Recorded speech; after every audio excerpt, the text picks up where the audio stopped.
Hi, hello everyone. Good morning, good afternoon, good evening as usual.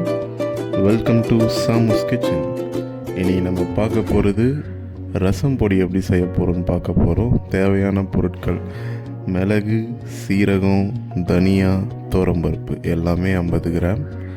First எல்லாத்தையும் போட்டு கடாயில் வறுத்துக்கணும். ஃபஸ்ட்டு நம்ம பெப்பர், மிளகு போட்டு வறுத்துக்கிறோம். லைட்டாக வறுத்துக்கணும் ஸ்லிம்மில் வச்சு. அடுத்து தனியா போட்டு வறுத்துக்கிறோம். எல்லாமே வறுக்கும் போது அந்த வாசனை மேலே வரும், அப்போ ஸ்டாப் பண்ணிக்கலாம். அண்ட் அடுத்து துவரம்பருப்பு போட்டு வறுத்துக்கிறோம். நல்லா வறுக்கிறாங்க. ஸ்லிம்மில் வச்சு வருங்க, மறந்துடாதீங்க. ரொம்ப ஹையாக வச்சிங்கன்னா தீஞ்சிரும், அப்புறம் அந்த டேஸ்ட் வராது. அண்ட் கடைசியாக தனியா போட்டு வறுத்துக்கிறோம். ஆக்சுவலாக தனியா வறுத்து அந்த வாசனை வரும்போது சூப்பராக இருக்கும். என்னோடய ஃபேவரெட் இந்த வாசனை எனக்கு ரொம்ப ஃபேவரெட்.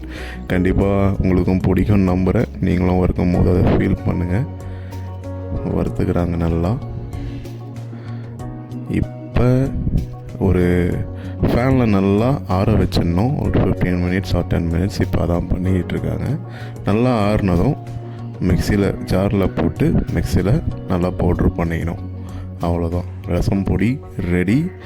நீங்கள் இதை ரசத்தில் ஆட் பண்ணிக்கலாம், சென்னா செய்யும் போது ஆட் பண்ணிக்கலாம், அண்டு சால்னா செய்யும் போது ஆட் பண்ணிக்கலாம், கோவக்காய் அந்த மாதிரி சைடிஷ் செய்யும் போது ஆட் பண்ணிக்கலாம். டேஸ்ட்டு சூப்பராக இருக்கும்.